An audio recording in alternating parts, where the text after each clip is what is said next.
Veni, Santo Spiritus, Epetuorum corda fidei, et qui amor sin Hashem, qui per diversitate nivar, contarum gentes in unitate filii congregast, emite Spiritum Tuum et creavuntur, et renovavis voce Dei. Oremus ad zeta nobis crescimus Domine virtus Spiritus Sancti, quet corda nos clemente respugit, et ab omnibus tueatur advers, per Christum Dominum nostrum.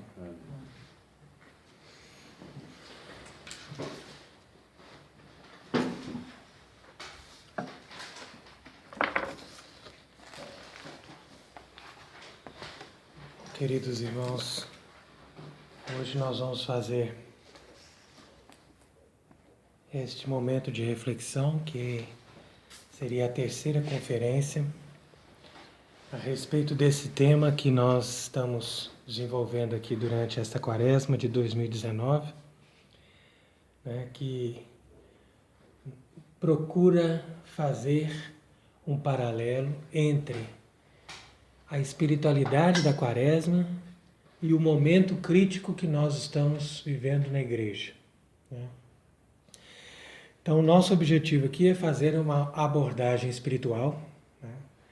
Até porque eu não sou um especialista nesses assuntos. Simplesmente nós estamos dentro daquilo que é possível, né? Apresentando a espiritualidade da quaresma em vista dos problemas atuais que nós enfrentamos, né? Tanto na igreja como no mundo inteiro. Então, a primeira coisa que a gente deve considerar é que todos esses eventos, né, que nós estamos tratando acontecem pela permissão de Deus, né? E podemos dizer até que são um verdadeiro castigo de Deus para a humanidade, né? Então a gente deve sempre citar aquela passagem do Evangelho, quando Nosso Senhor diz que naqueles dias o sol escurecerá e a lua não dará mais seu brilho. Então os padres da igreja sempre insistem sobre isso, que isso não se refere simplesmente a um acontecimento físico, apesar de que isso também vai acontecer, né? O sol ficar escuro, a lua escurecer-se, as estrelas caírem do céu, mas isso também é um acontecimento de ordem espiritual, né? Porque o sol é o Papa, a lua é a doutrina da igreja, o brilho da lua é o brilho da doutrina da igreja, né?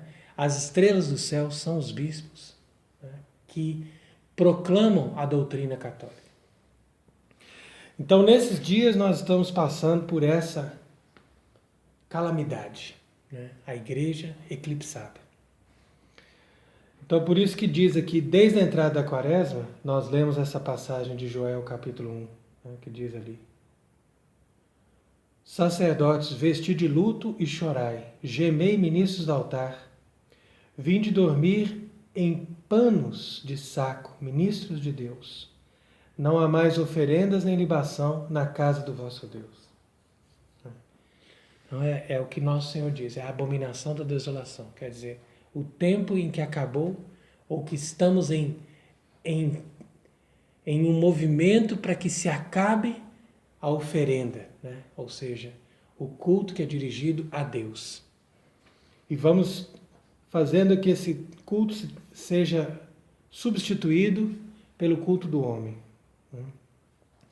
Então, por isso diz: convocai para um jejum toda a assembleia, juntai na casa do Senhor vosso Deus as autoridades, os cidadãos, a fim de chamarem o Senhor, né? De fato, o dia do Senhor está próximo. Então, é por isso que nós fazemos o jejum também, né? Como está aqui indicando nesse profeta. O jejum, aqui bem entendido, o jejum não é simplesmente a pessoa dizer: eu vou ficar tal dia sem comer uma carne, ou então vou ficar sem assistir uma televisão. Isso são abstinências, isso são pequenos sacrifícios ou abstinências que nós fazemos. Mas o jejum é literalmente ficar sem comer um tempo maior, né? E oferecer essa fome, essa ausência do alimento como uma forma de integração com o espírito da dor, da penitência, do sofrimento que nos envolve. Então, os habitantes de Nínive fizeram penitência quando Jonas pregou para eles. Os antigos, em todas as épocas da igreja, faziam penitência. Existem exemplos belíssimos das pessoas que eram atingidas pela peste, que eram atingidas pela guerra, e ali eles começavam a fazer jejuns, procissões reparadoras e coisas desse jeito, e Deus extinguia aquelas doenças, extinguia aquelas guerras por conta daquela penitência, daquele sacrifício, né? E hoje em dia as pessoas já não sabem mais chorar, né? Gemer diante do altar de Deus, né? Ter essa atitude penitencial. Então isso aqui é algo realmente muito importante. E daí também nós lemos aqui o Salmo 136, né? Quando diz ali: junto aos rios da Babilônia, nos sentávamos e chorávamos, nos lembrando de Sião. Então aqui podemos interpretar também esse salmo nessa mesma circunstância, né? Os rios da Babilônia representam a terra de exílio, né? Nós estamos numa terra de exílio. E ali nós sentamos e choramos porque nos lembramos da igreja no seu antigo esplendor. E ali penduramos nossas cítaras, né? Por que nós penduramos nas nossas harpas, nossas cítaras? Porque não é possível cantar os cânticos de Sião numa terra estrangeira. Então isso é algo realmente muito tocante, né? E nós podemos perceber que mesmo as grandes solenidades, quando celebramos as grandes solenidades, que queremos cantar uma missa solene nos tempos de hoje, parece que aqueles hinos, aquelas solenidades não ecoam, né, com a mesma sonoridade, com o mesmo tom glorioso que no passado, porque hoje nós estamos revestidos, né, desse luto. Nós estamos envolvidos por essa atmosfera densa, né, de trevas. E dentro dessas trevas, dentro desse tempo de tribulação, nós já não temos ali uma força, né, consistente para conseguirmos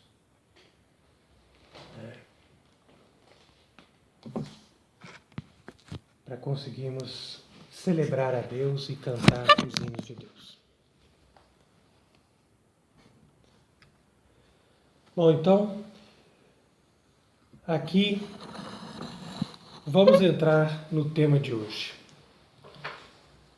Nas outras duas primeiras conferências, nós falamos a respeito da liberdade religiosa, né, e dessa fraternidade universal, que não é outra coisa senão uma falsa fraternidade, né, que deixa de lado a verdade, o conteúdo da fé, para produzir uma falsa paz e uma comunhão entre os homens baseada simplesmente nos valores humanos. E que despreza, portanto, a autoridade de Deus. Então hoje nós podemos fechar esse triângulo, né, apresentando o tema da igualdade. Então não é à toa que a Revolução traz sempre esses três aspectos, né, de liberdade, fraternidade, igualdade, porque são três valores que, a princípio, seriam bons, seriam positivos, mas que, na interpretação do espírito revolucionário, são valores que tendem a minar as bases do cristianismo. Então, dentro do aspecto da liberdade, que é o mais grave, né, principalmente no aspecto da liberdade religiosa, você relativiza a fé. Dentro do aspecto da fraternidade, você também convoca, né, para um mesmo nível todas as religiões para produzir, né, uma comunhão simplesmente humana. E dentro do aspecto da igualdade, nós vamos ver que o desejo, o fim, né, o último, o objetivo dessa luta pela igualdade não é outro senão atingir a própria soberania de Deus. Então, se nós falamos de igualdade entre os seres humanos, em certa maneira, Cristo de fato promoveu a igualdade, promoveu a mulher, promoveu as pessoas marginalizadas. Porém, se nós falamos dessa igualdade, né, que destrói o conteúdo da autoridade, o conteúdo da hierarquia, e principalmente nos levanta numa posição em que nós, como seres humanos, podemos falar de igual para igual com Deus, né? E até a tal ponto de perder completamente o temor de Deus, então nós estamos falando de uma igualdade satânica.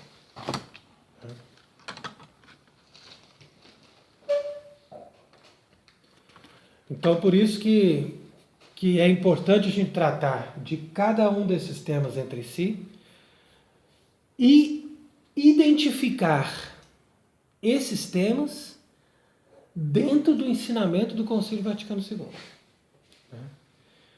Porque o Concílio Vaticano II,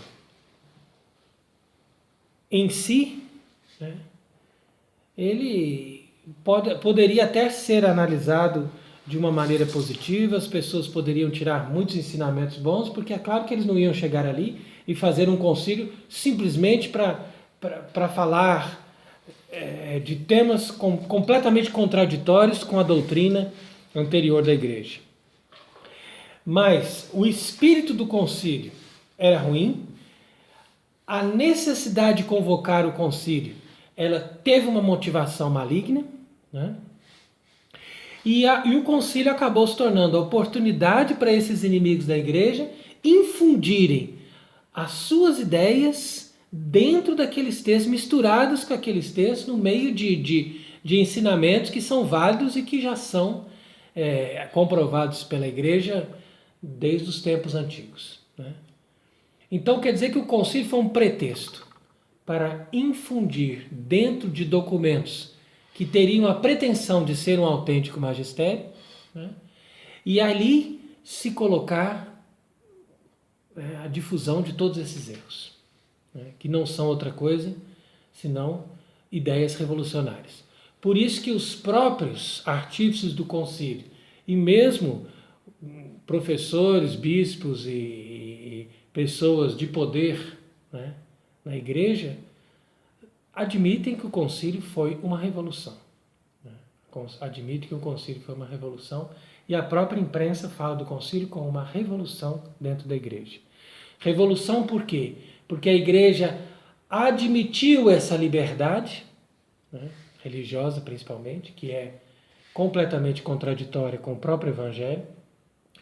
O concílio admitiu esse falso ecumenismo, né, que cria a noção de uma fraternidade universal que está baseada simplesmente no convívio humano, né? Como se a religião fosse uma criação humana.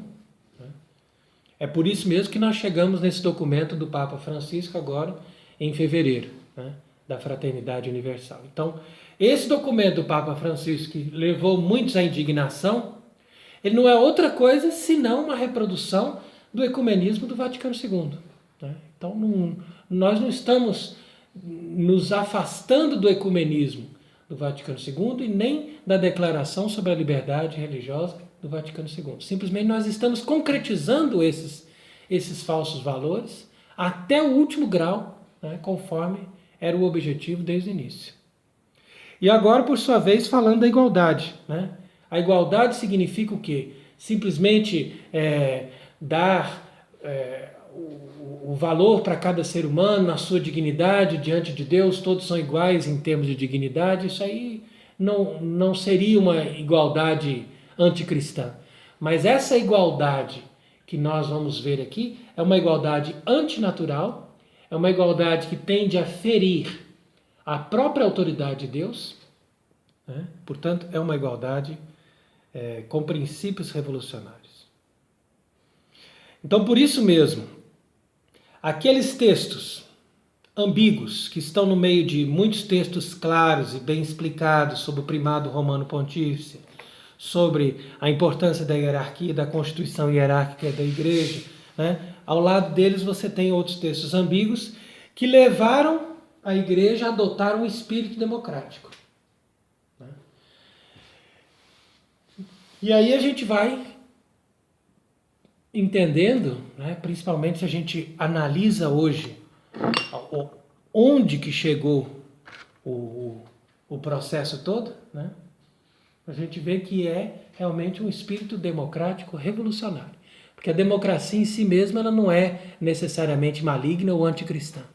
Né?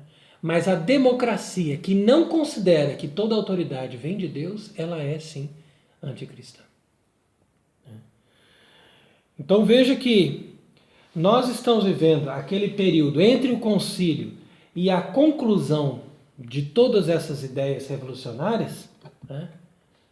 Podemos dizer que durante esses últimos 50 anos vivemos esse período.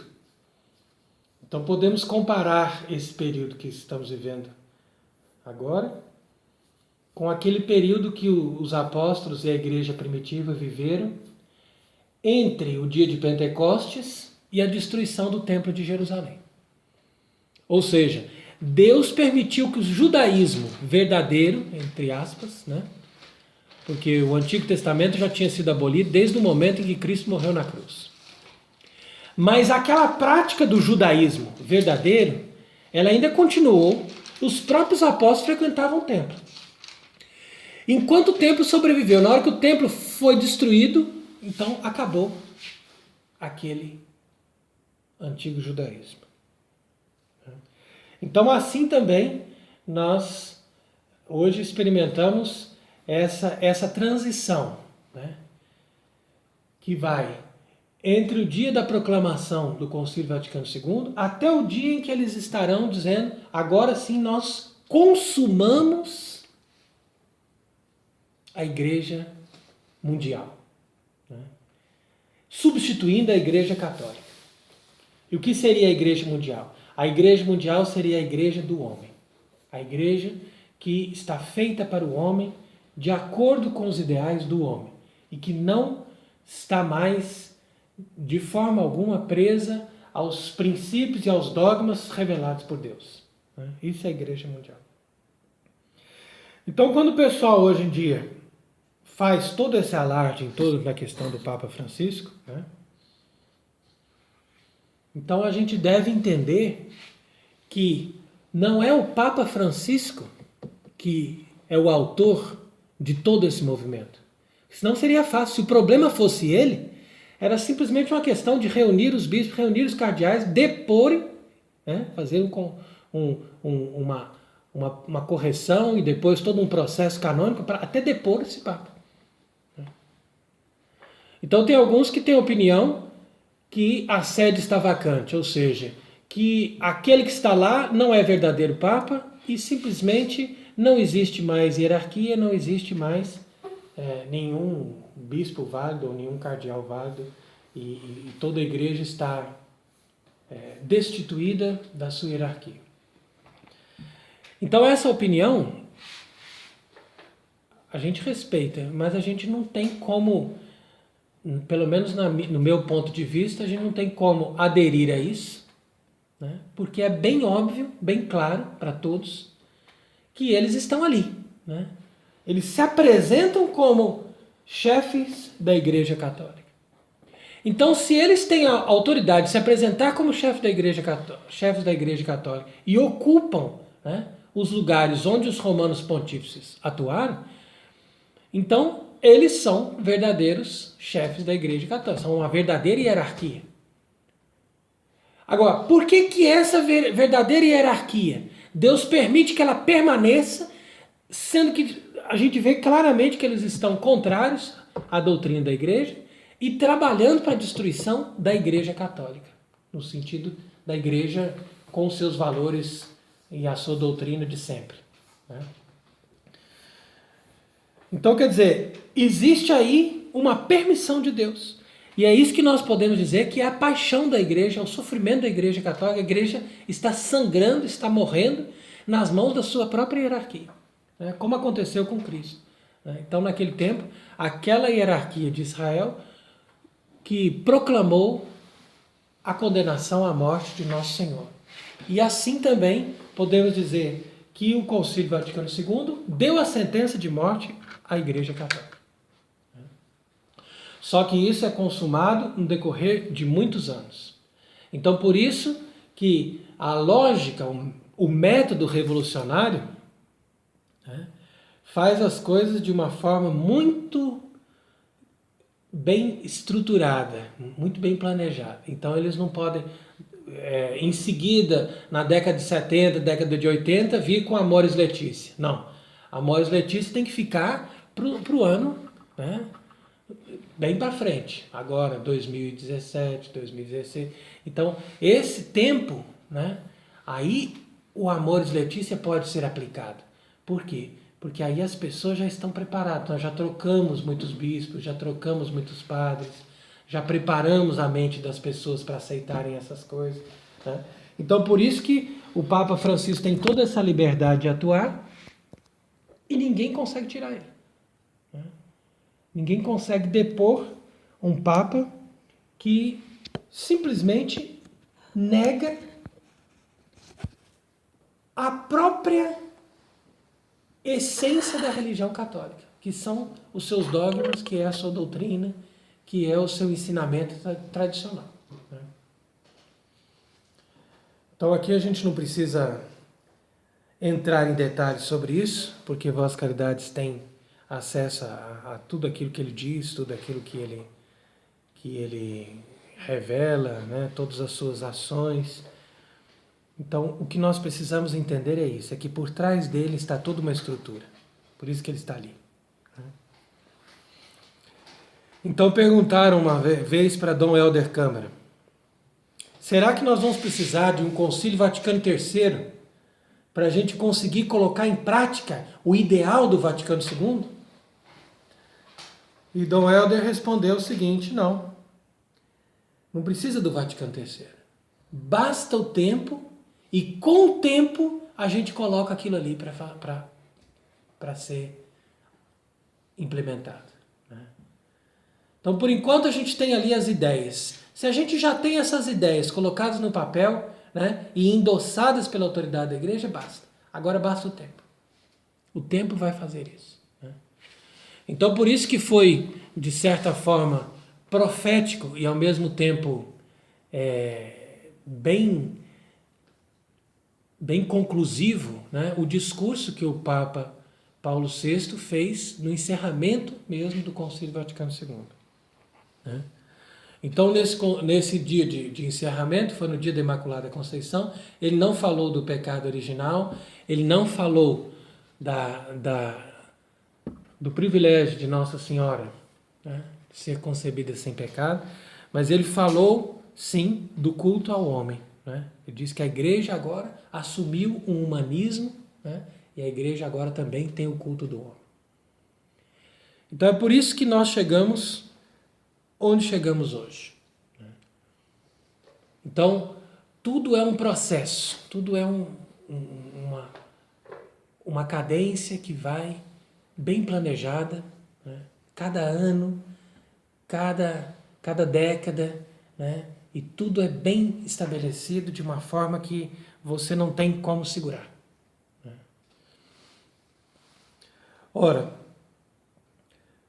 o que seria, né, podemos perguntar, o que seria o método revolucionário para se chegar ao igualitarismo? E qual o objetivo desse igualitarismo?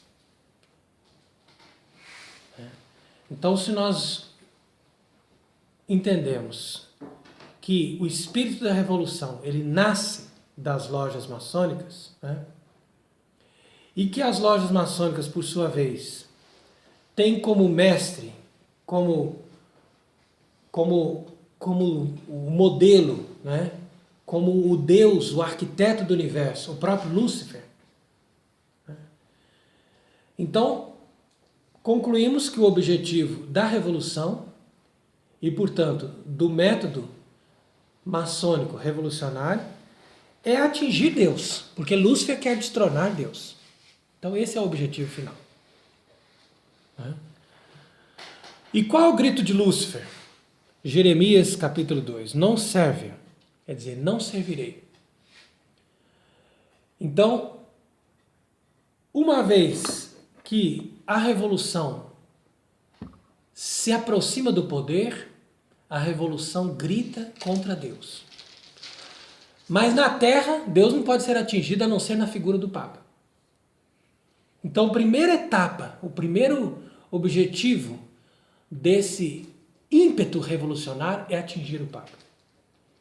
Então, isso aqui nós vamos ver desde dos hereges e dos revolucionários que já começaram antes do protestantismo, e depois dos movimentos protestantes. Por exemplo, o anglicanismo. Né? O anglicanismo se organiza como uma igreja exatamente igual à igreja católica em relação à maneira de se apresentar, a maneira de se vestir, a maneira de celebrar. Né? Então o anglicanismo vai copiando a igreja católica, porém com esse verniz do igualitarismo. De tal maneira que o anglicanismo se apresenta como uma religião católica que se adapta ao mundo moderno e que não suporta mais a autoridade do Papa. Aqui poderíamos resumir o anglicanismo. Ora, o inspirador desses movimentos, que foi Lutero, ele pregava e escrevia com uma lucidez e uma inteligência que podemos dizer que até que tinha uma inspiração angélica. Porque ele sabia exatamente o que ele queria atingir. Então, quando ele vai dirigir a sua palavra contra a Igreja Católica, em primeiro lugar ele se dirige ao papado. Em primeiro lugar, ele considera o Papa um anticristo, ele considera o Papa um ministro de Satanás, né? E ele quer, de qualquer maneira, ver o Papa destronado. Então você veja qual que é o espírito que move Lutero. Depois que ele se dirige contra o Papa, ele vai se dirigir contra o sacerdócio. Por quê? Porque Satanás odeia também o sacerdote. Ora, o sacerdote ele está colocado acima dos outros. Então, se você for ver dentro das igrejas, né, dos templos, das capelas, você vê ali que, tradicionalmente, você tem degraus que diferenciam o estágio onde está o sacerdote e o estágio onde está o povo. Quando, hoje em dia, eles fazem as igrejas, eles fazem sem esses degraus, porque eles querem dizer claramente: todos são iguais ao redor dessa mesa. O sacerdote é simplesmente mais um que está presidindo, mas ele é igual aos outros.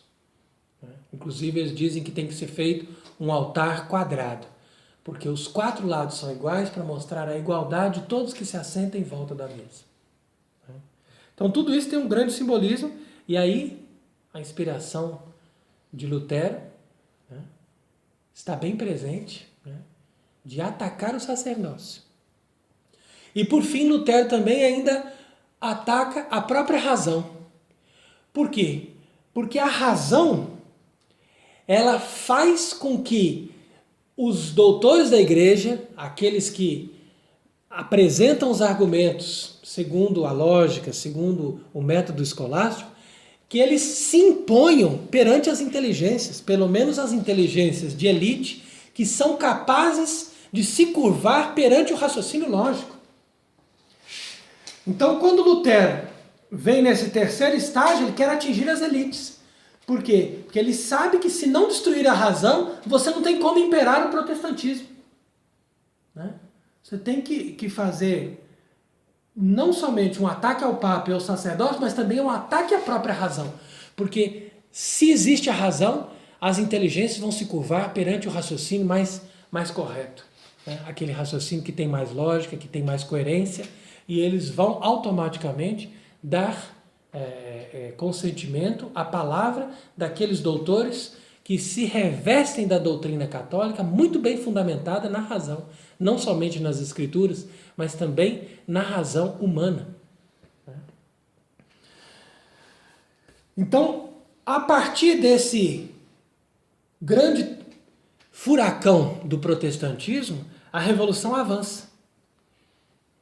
E aí você vai ver como a revolução vai colocar cada estágio, né, para chegar ao seu objetivo final. Então veja, o primeiro estágio que a revolução desenvolve é enfraquecer o poder secular que apoia a igreja. Então isso aconteceu, por exemplo, a partir do século XVII, com as monarquias chamadas dos déspotas esclarecidos, que eram aqueles reis que se consideravam acima do Papa ou se consideravam em grau de igualdade. Não, eu posso aqui legislar sobre as coisas da igreja dentro da minha nação. Né? Depois eles viram que isso não era suficiente, porque os reis sempre acabavam se voltando para o papado, então eles decidiram acabar com as monarquias. Então por isso que a Revolução entrou na França, né, a princípio mentindo, dizendo que iria simplesmente fazer uma conciliação entre o rei e as reivindicações daquelas elites revolucionárias, podemos dizer. Né? Que a revolução nunca é feita pelo povo, isso é tudo mentira. A revolução é feita pelas elites revolucionárias. E depois dessa enganação, quando eles viram que o rei já tinha enfraquecido aquele apoio, aquela força que ele tinha perante o povo, então foram lá e decapitaram o rei. Né? E assim também eles foram destruindo cada uma das monarquias. Né? Até chegar na Primeira Guerra Mundial, destruíram o Império Austro-Húngaro. Então tudo isso é bem concatenado, tudo bem planejado, bem estabelecido um método de ação até chegar no objetivo deles. Né? Ora, depois que eles destroem o poder secular, outra linha de ação deles é tomar as propriedades dos mosteiros, dos monges. Porque eles sabem que o clero secular facilmente pode ser dirigido. O clero secular é uma questão de você dizer, ó, você vai ficar sem casa, olha, você vai ficar sem dinheiro, olha, você não vai ter trabalho. E esse clero secular se dobra. Assim aconteceu na França. Né? Assim aconteceu na França. Aqui na França, na época da Revolução. Então esses padres que continuaram e que assinaram a Revolução, que estiveram de acordo com a Constituição, né, que a Revolução fez, eram o clero secular. Enquanto que as ordens religiosas, principalmente os mosteiros, eles têm em si mesmos uma estabilidade, principalmente se eles têm propriedade. Se eles têm propriedade, eles têm condição de sobreviver pela propriedade. E eles não dependem do povo, porque eles vivem em torno de si mesmos. O objetivo de um mosteiro é, sobretudo, ser um centro de referência da fé católica e de fidelidade ao papado. Então o que eles fizeram? Desde o anglicanismo de Henrique VIII, depois aqui na França com a Revolução e em todos os outros países da Europa, tomaram ostensivamente as propriedades dos mosteiros. Basta dizer que o Carmelo, na antiga observância, antes da Revolução, tinha 150 casas. Depois da Revolução ficou sem nenhuma. Porque eles sabiam, se mantém esses mosteiros, se mantém essas casas religiosas, nós não conseguimos. Porque eles, tendo propriedade, eles têm força. E eles defendem o papado, eles nunca vão mudar. Assim são os monges. Então aí foi a guerra contra os monges. E o terceiro caminho era destruir as elites.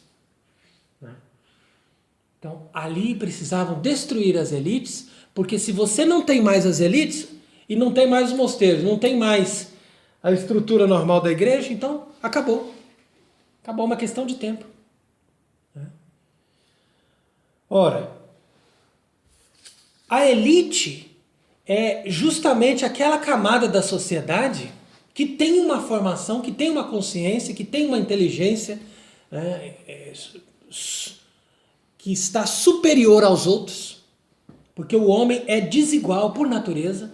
Ninguém pode dizer que ele pode ter uma dignidade igual diante de Deus, mas todos os homens são desiguais. E se você tiver 3 pessoas perdidas numa floresta, mesmo que eles não se conheçam, depois de 10 minutos, um deles será o líder para poder ver como é que vamos fazer, para poder saber como é que nós vamos sair dessa floresta. Um deles vai ser o superior depois de 10 minutos. Isso é uma questão simplesmente de lógica, porque o ser humano é desigual. Então, quando esses poderes revolucionários veem esse quadro já resolvido, a última etapa é destruir as elites.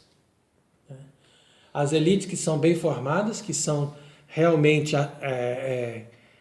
vinculadas à igreja, e uma vez que essas elites são destruídas, ou matando, ou tirando a possibilidade dessas pessoas que têm algum valor se tornarem elites.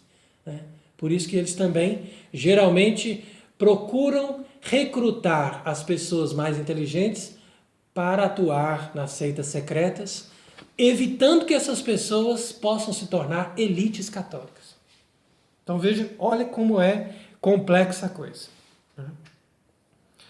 Então é por isso que São Pio X descreve na sua encíclica Pascendi as 3 causas do modernismo.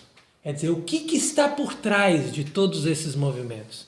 Ele diz que é a ignorância, o orgulho e a curiosidade. O espírito da ignorância, ele vem primeiro. Quer dizer, jogando, eles, através de uma imprensa muito bem manipulada, eles jogam falsas ideias, jogam falsos conceitos, fazem as pessoas acreditarem em coisas que não têm o menor sentido, ou então fazem as pessoas repetirem sofismas, que não têm menor lógica, para poder, através da ignorância, despertar o erro com mais facilidade. Depois eles seduzem as pessoas pelo orgulho. Então, principalmente a partir do século XIX, você pegar ali metade do século XIX, então a pessoa falar, não, eu defendo a doutrina católica, eu defendo os documentos dos padres, aí as pessoas já tinham automaticamente aquela resposta, então você é uma pessoa retrógrada, você é uma pessoa fechada ao iluminismo, ao espírito iluminado dos tempos modernos, Você ainda acredita nessas coisas, você não tem aquela ciência, aquele conhecimento aberto de coisas mais avançadas, evoluídas, a humanidade evoluiu e você ficou para trás, Então as pessoas muitas vezes são seduzidas por essa soberba e não querem de forma alguma serem taxadas de pessoas ignorantes ou retrógradas. Então por isso que eles acabam aderindo às ideias modernistas, ao espírito liberal. E vem ali também a curiosidade, porque a pessoa fala assim, eu vou ler esse livro aí, esse livro é proibido pela igreja, mas eu vou ler, por que não? Porque eu tenho curiosidade de saber, eu tenho que saber também. né? Se a gente não souber o que está dizendo, a gente depois não tem como refutar, né? Mas é nessa curiosidade que você acaba também se convertendo, vamos dizer assim, para o mal, né? Ao invés de se converter para o bem, você converte cada vez mais para o erro e para o mal.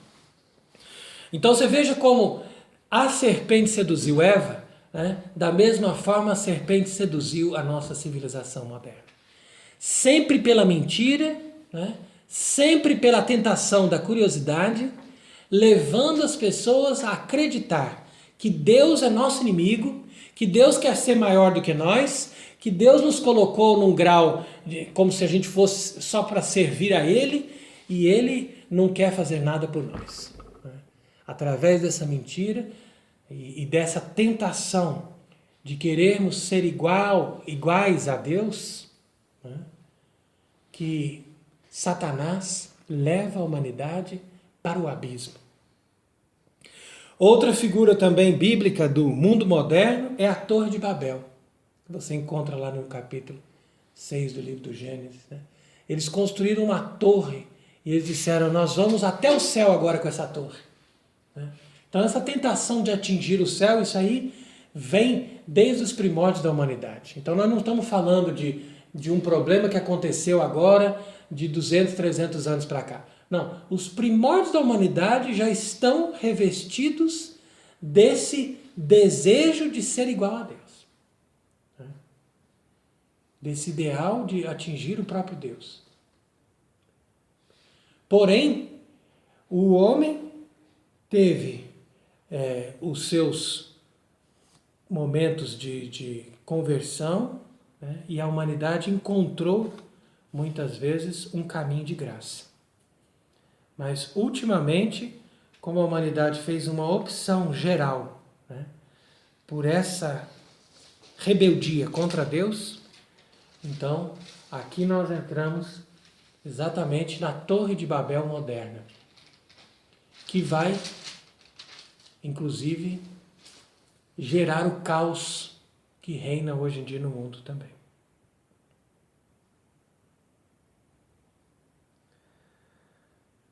Ora, diante desse quadro que nós estamos descrevendo agora, né, nós poderíamos nos perguntar, por que Nossa Senhora, lá em Fátima, né, no contexto das revelações de Fátima, pediu a consagração da Rússia? Aqui vem uma pergunta também importante. Por que ela pediu que o Papa consagrasse, junto com os bispos do mundo inteiro, a Rússia, ao seu Imaculado Coração? Por quê? Porque dentro do plano de Deus, se a Rússia se convertesse, mesmo com os sofrimentos que ela teve do comunismo, a Rússia se levantaria como um reino católico. E esse reino católico seria capaz de livrar a igreja desse grande abismo que nós entramos agora. Então o que a gente tem que ver da Rússia? A Rússia era o último grande reino cristão, né? Apesar de guardar a fé católica, né? E, entretanto, terem rompido, né, com a unidade com o Papa, né? Então podemos dizer que eles ficaram heréticos, né? Porque aderiram ao cisma das igrejas orientais. E durante praticamente todo o segundo milênio, essas igrejas ficaram à margem da igreja de Roma. Entretanto, ali ainda existia uma forte coesão de um reino católico, de um reino cristão, podemos dizer, pelo menos. Ora, qual seria o plano de Deus? O plano de Deus seria o seguinte: da mesma forma como os governos mundiais ocultos escolheram a Rússia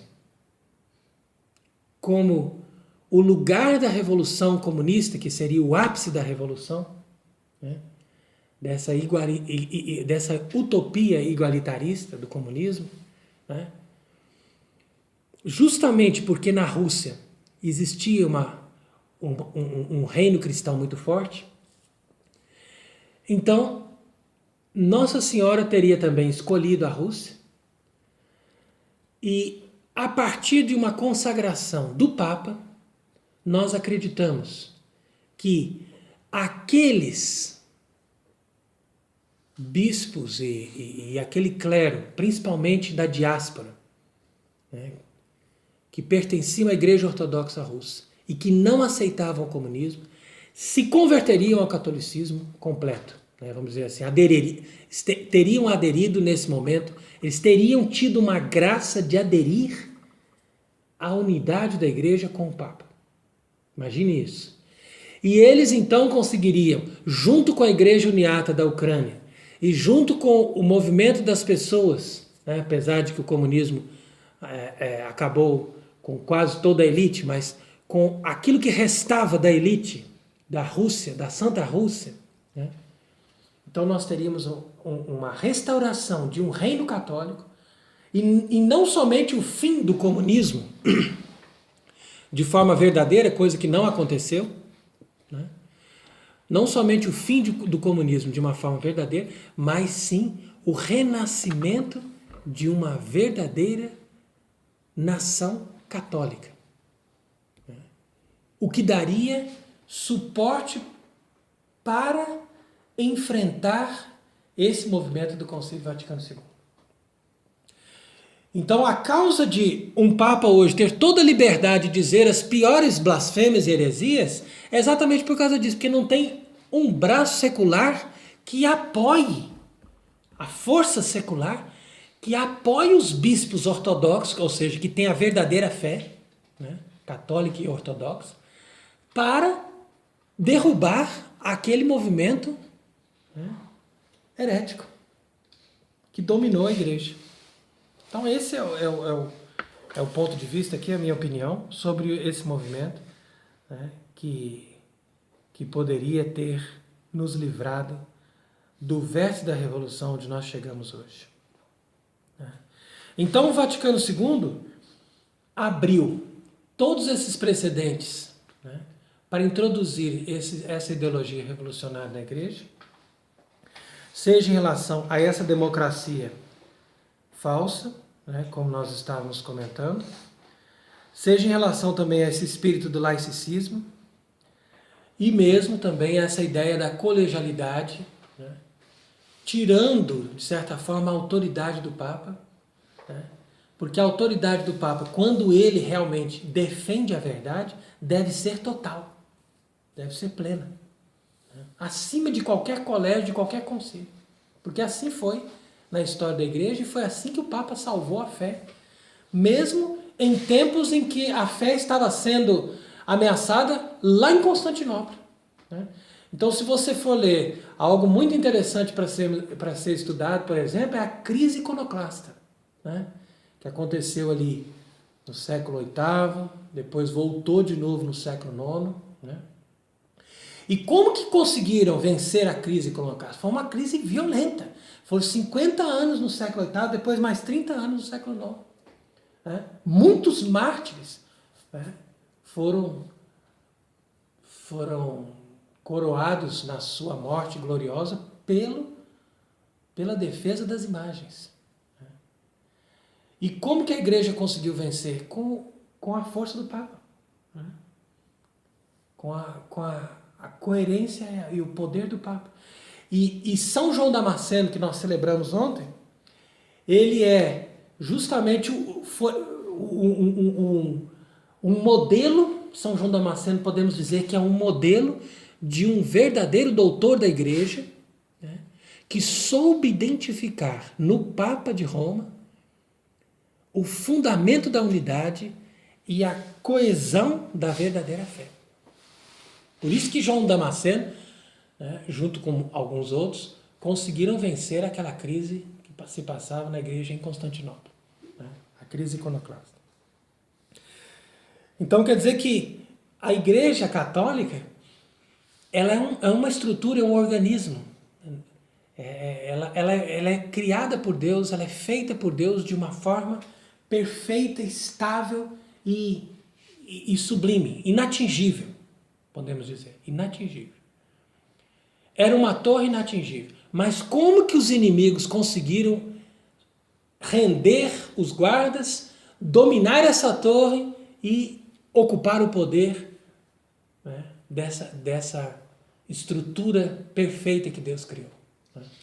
Por isso que diz no Salmo 121, quando nós rezamos esse salmo, a gente diz: Fiat pax in virtute tua et abundância in turribus tuis. Isso se refere à igreja. Seja paz em teus muros e abundância entre as tuas torres, entre as tuas cidades. Então isso é a igreja. Mas como que os inimigos conseguiram isso? Porque eles fizeram passo a passo a aplicação do seu método. Né? E nós facilmente somos destruídos quando silenciamos. Quando a gente diz, não, mas isso aí a gente não pode entrar nesse mérito, isso daí é a hierarquia que está falando, isso daqui a gente tem que concordar, tem que dizer sim. Não, é diferente. É aquela coisa de você dizer, não, eu continuo, eu faço a minha parte e eu não entro nesse mérito, eu não discuto, eu não vou defender, não vou denunciar os erros, porque isso aí não cabe a mim, né? Afinal de contas, a igreja sabe o que ela faz, os bispos sabem o que fazem, o Papa sabe o que faz. Né? Então, cuidado com esse perigo aí, é muito grande. Né? É aquela linha conservadora que procura fazer sempre essa colisão e acaba apoiando o erro, porque quem silencia, de certa forma, está consentindo com o erro. Né? E hoje em dia, eles que eu digo, os inimigos da igreja, conseguiram gerar esse indiferentismo por toda parte, mesmo entre aqueles que se dizem tradicionalistas, que se contentam com uma missa bem celebrada. E a missa bem celebrada não é a Igreja Católica. Missas bem celebradas foram celebradas por muitos cismáticos, muitos hereges e muitos partidários da Revolução, ou mesmo artífices da Revolução. Então quer dizer que a missa sim tem que ser bem celebrada, mas depois nós vamos falar na próxima conferência a respeito desse tema da missa, né? Mas não é exatamente isso a finalidade da nossa luta, do nosso combate da fé. O nosso combate pela fé é o combate pela tradição verdadeira da Igreja Católica. Né? Senão nós vamos cair naquele evangelho que nós lemos ontem, né? Que era dia da férias da Quaresma, e a gente estava lendo aquele evangelho quando Nosso Senhor recebeu, né, aquela contestação dos fariseus, e ele então diz para eles: vós com as vossas tradições humanas. Né? Então quer dizer que nós não somos defensores de tradições humanas. Mesmo se eu chegasse e dissesse assim, não, o Papa quer que celebre um outro rito, tudo bem, a igreja tem vários outros ritos que foram aprovados, né, e que o Papa São Pio V decretou que são válidos desde que eles estejam 200 anos antes da proclamação da bula Coprimo, né, que organizou essa parte da liturgia da igreja. Então não é uma questão de você não ter liberdade de celebrar um outro rito. É a questão de você saber se você está dentro do contexto da doutrina e da verdadeira liturgia da igreja. Então, quando nós vemos agora, principalmente nesse ano de 2019, as notícias escandalosas de pedofilias, de cardeais, de bispos, desde o ano passado, cardeais e bispos que são protagonistas desses pecados, ou pelo menos pessoas que encobrem gravíssimos, né, monstros, né, da degradação moral, podemos dizer assim. Né? E mesmo aquela gravíssima acusação contra o próprio Papa, né, Francisco, de ter acobertado aquele cardeal que foi arcebispo de Washington. Então, quer dizer, tudo isso não é outra coisa senão um castigo de Deus para essa estrutura corrompida que ocupou a Igreja Católica. Isso é castigo de Deus, porque a pedofilia é o ápice da degradação moral. E a degradação moral é uma consequência da falta da fé. Não é possível você segurar a moral e manter uma moral ilibada como quis João Paulo II, se você não tem uma coerência e uma inflexibilidade na questão da fé. Senão não vai. A moral pela moral, ela é inconsistente sem a força do dogma da fé. Então quer dizer que tudo isso são castigos. Né? São castigos em relação a esse problema gravíssimo que se instalou na igreja, que foi, nós chamamos de apostasia. Né? Então essa palavra é tirada da carta de São Paulo, segunda carta aos Tessalonicenses, e a palavra apostasia significa exatamente isso, o esvaziamento do conteúdo da fé da igreja.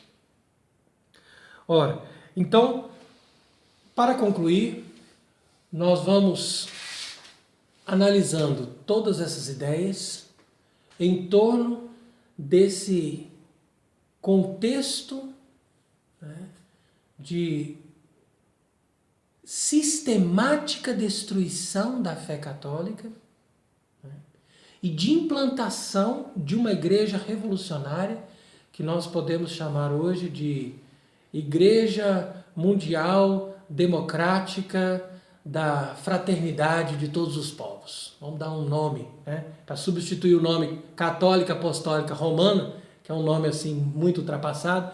Então vamos dar o nome de Igreja Mundial da Fraternidade de Todos os Povos, né, em torno do amor. Né, fica mais bonito.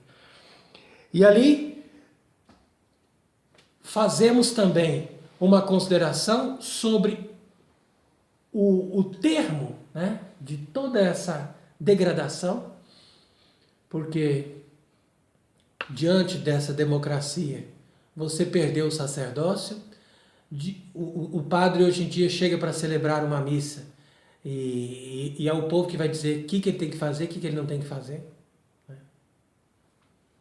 Muitos lugares onde você chega, tem lá uma mulher que preside e que diz que ela é ministra da Eucaristia, e a gente ainda diz que o sacerdócio feminino ainda está longe de ser aprovado, sendo que elas estão literalmente oficiando no lugar dos padres, fazendo todos os sacramentos. Eu trabalhei em paróquia durante anos e eu vi a ministra dizer para mim: você não vá, padre, porque essa pessoa que morreu é minha amiga e eu é que quero fazer o velório.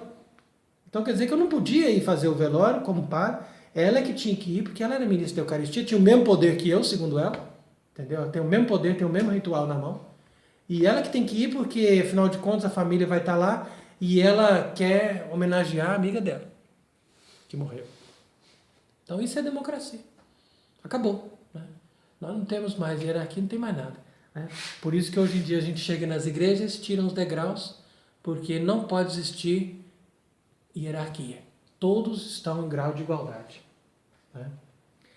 Agora, qual que é o próximo passo? O próximo passo é o Sínodo da Amazônia. O Sínodo da Amazônia, que vai acontecer em outubro, ele vai endossar todas essas ideias. É como se fosse uma outra face do Amoris Laetitia. O Amoris Laetitia vai atingir as famílias, né? O mundo mais... a dimensão da sociedade mais rica, mais forte, né? Dos países de primeiro mundo. E agora o Sínodo da Amazônia vai com certeza ter uma repercussão em todo o terceiro mundo, que é onde a igreja moderna tem mais fiéis, E no Sínodo da Amazônia, eles vão aproveitar todas aquelas palavras ambíguas que eles são mestres em produzir para poder justificar as ações mais abomináveis. Então, prepare-se, já vem mais um capítulo pela frente, que é o Sínodo da Amazônia. Ora, o que nós vemos como conclusão, então, de tudo isso é a revolução implantando de pouco a pouco, através dos seus lemas de liberdade, fraternidade e igualdade, o reino de Satanás, o reino do anticristo.